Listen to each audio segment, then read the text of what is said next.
Assalamualaikum warahmatullahi wabarakatuh. Perkenalkan, nama saya Cut Fitriani, NDH 22 dari kelompok 1. Kali ini saya membahas Learning Journal Agenda 4, Habituasi Distance Learning, pengalaman belajar dan progres penyelesaian tugas aktualisasi. Langsung saja, orientasi Agenda 4, di mana habituasi sebagai proses pembiasaan dan aktualisasi di tempat bekerja. Pertama, mengaktualisasikan materi pembelajaran ke dalam tugas dalam jabatan. Yang kedua, menyusun rancangan aktualisasi berdasarkan isu nyata di unit kerja. Dan yang ketiga, melaksanakan kegiatan, mengumpulkan bukti, menyusun laporan, dan mempresentasikan hasil. Jadi, inti pembelajaran ini, teori, nilai, dan peran ASN tidak berhenti sebagai konsep, tetapi dibuktikan melalui tindakan yang bermanfaat bagi unit kerja. Kemudian kita masuk ke tujuan Learning Journal.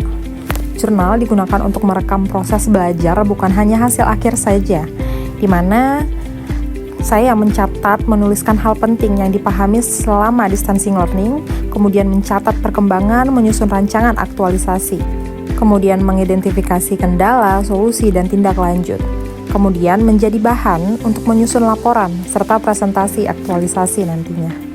Oke, selanjutnya pembahasan mengenai pengalaman belajar saya selama distance learning, di mana pembelajaran dilakukan secara mandiri, kemudian ada diskusi daring dan pembimbingan menjadi satu rangkai.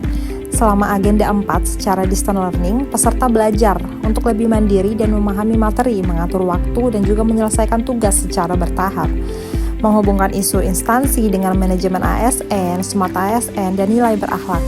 Menyusun learning produk berupa rancangan, media, output, bukti, dan laporan. Kemudian, alur agenda 4. Di gambar 7 ini, seperti yang ada di PPT ini, kita bisa melihat alur ini membantu menjaga ritme bekerja, mulai dari memahami konsep aktualisasi, menyusun rancangan, melakukan bimbingan, melaksanakan aktualisasi, sampai menyiapkan seminar laporan. Nah, di sini ada ringkasan perjalanan pembelajaran selama distance learning. Yang pertama yaitu mempelajari modul agenda 4, terus yang kedua mengidentifikasi isu di unit kerja, dan yang ketiga menganalisis isu dan menetapkan core issue. Yang keempat yaitu konsultasi coach DR. Yang kelima menyusun rancangan dan output awal, dan yang keenam menyiapkan bukti dan juga laporan. Core issue dan gagasan aktualisasi. Contoh dari core issue yang sering muncul pada agenda 4 yaitu seperti kurangnya media informasi mengenai penyusunan, identifikasi resiko perangkat daerah. Dan kemudian adapun gagasan aktualisasi yaitu dengan menyusun media informasi atau buku saku digital yang sederhana, kemudian mudah diakses dan dapat membantu perangkat desa untuk lebih memahami tahapan identifikasi resiko. Keterkaitan nilai dan peran ASN. Tentu nantinya seperti manajemen ASN akan berdampak pada tertibnya administrasi, tanggung jawab, dan orientasi hasil. Kemudian smart ASN tentunya akan membawa pemanfaatan media digital, literasi, dan adaptif.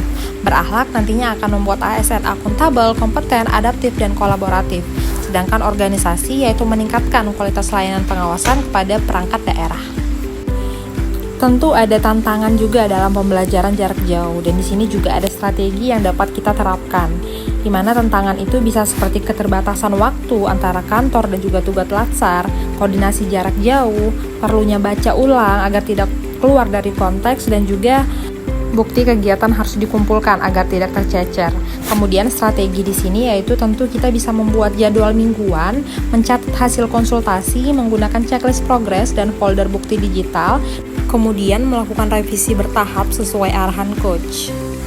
Jadi, makna utama yang diperoleh selama agenda 4 ini, kita tahu bahwa aktualisasi bukan hanya menyelesaikan tugas pelatihan, tetapi membiasakan diri melihat masalah, menyusun solusi sederhana, melaksanakan kegiatan, dan membuktikan manfaatnya bagi unit kerja. Demikian pemaparan saya. Terima kasih.